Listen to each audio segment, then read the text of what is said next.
Aho Ndi Databuja kuko ndi umunyabyaha. Igice cya 5:8. Simoni Petero ngo abibone atyo yikubita imbere ya Yesu ati Aho Ndi Databuja kuko ndi umunyabyaha. Mu ntumwa 12 za Yesu uvugwa kenshi kuruta abandi ni Petero. Impamvu zituma avugwa cyane ni nyinshi, ariko by'umwihariko Petero niwe wabwirije ubutumwabwiza ku munsi wa Pentekote, ubwo Umwuka Wera yabamanukiraga maze hihana abantu 3,000 barabatizwa. No mu gihe Yesu yari akiri hamwe nabo, Petero yagaragazaga umwihariko mu byo yakoraga n'ibyo yavugaga. Petero niwe wagize ihishurirwa ko Yesu ari Kristo, ubwo yababazaga uwo batekereza ko ari we, maze Yesu amubwira ko azamuha imfunguzo z'ubwami bwo mu ijuru. Petero niwe wagendeye hejuru y'amazi, ubwo wabonaga Yesu nawe agendera hejuru y'amazi, akamusaba ko nawe abimuha, nubwo byageze hagati agashidikanya. Ni byinshi bivugwa kuri Petero mu butumwa bwiza, ariko muri byose ikiruta ibindi ni uburyo yahuye na Yesu akihana maze agahinduka umuragwa w'ubugingo buhoraho. Yesu yari amaze kwigisha maze abwira Petero kwigira imuhengeri bakajugunya inshundura bakaroba. Yahise amusobanurira ko bakesheje ijoro baroba ntihagire icyo bafata, ariko aravuga ati ariko kuko ubivuze reka nzijugunye.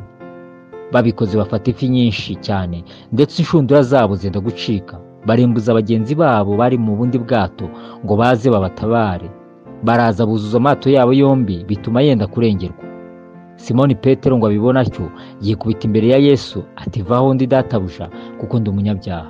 Kuko ubwe yari yumiwe n'abari kumwe nawe bose babonye izo fi bafashe, na Yakobo na Yohana bene Zebedayo bari bafatanije na Simoni, nabo birabatangaza. Yesu abwira Simoni ati witinya, uhereye none uzajya uroba abantu. Bamaze kugeza amato yabo ku nkombe basiga byose baramukurikira. Igice cya 5:6-11. Yesu yari yigishije Petero yumva, ariko mu byo yari yumvise nta cyamukozeho nko kubona igitangaza Yesu akoze. Cyamuhumuye amaso amenya ko Yesu ari uwera w'Uwiteka, maze agira ipfunwe ry'ibyaha bye, aramubwira ati Aho Ndi Databuja kuko ndi umunyabyaha. Yumvise adakwiye guhagarara imbere y'Imana yera kandi ari umunyabyaha, aca bugufi mu mutima. Yesu yamubwiye ijambo ryiza ati witinya, uhereye none uzajya uroba abantu. Yahise asiga byose aramukurikira guhera uwo munsi. Iryo niryo tangiro ryo kugendana na Yesu, ni uguhura nawe ugatsindwa n'uko uri umunyabyaha, ukamenya ko udakwiriye guhagarara imbere ye n'ibyaha, maze ukihana ukababarira. Iryo niryo buye ry'ifatizo mu kumenya Imana no kugendana nayo.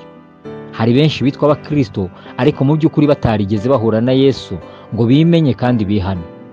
Bamwe bahumishijwe nuko bavukiye mu miryango y'abitwa abakristo, bigatuma batimenya ko nabo ari abanyabyaha, ku buryo mu by'ukuri nta munsi w'agakiza wigeze uba mu buzima bwabo. Bene abo usanga biringiye gukiranuka kwabo ubwabo, ariko icyo ni ikimenyetso ko nta gakiza nyakuri bafite muri bo. Agakiza nyakuri tukabonera muri Yesu Kristo iyo twihannye ibyaha tugaca bugufi tukamwizera. Hariho umuryango w'abantu biyita intungane kandi batuhagiweho imyanda yabo. Imigani igice cya 30:12. Nk'uko na Petero yari umuyuda ndetse Yesu akigisha ijambo ry'Imana ariko ntirigire icyo rimubwira cyane, niko benshi nabo bitwa abakristo kandi bahora bumva ijambo ry'Imana nyamara ntirigere mu mitima yabo ngo ribahindure. Nk'uko Petero yahumutse Yesu akoze igitangaza, niko dukwiye gusaba Imana igahumura amaso ya benshi bari mu nzu yayo nyamara batazi Yesu by'ukuri. Wogejwe na Yesu, watunganijwe n'amaraso, hari ubwo yakwuhagije amaraso, mbese imyambaro yawe irera. Indirimbo ya 68 mu gushimisha. Dusenge. Mwami Yesu, humura amaso ya benshi bari mu nzu yawe nyamara batarigeze bakumenya, mu izina ryawe Yesu. Amen.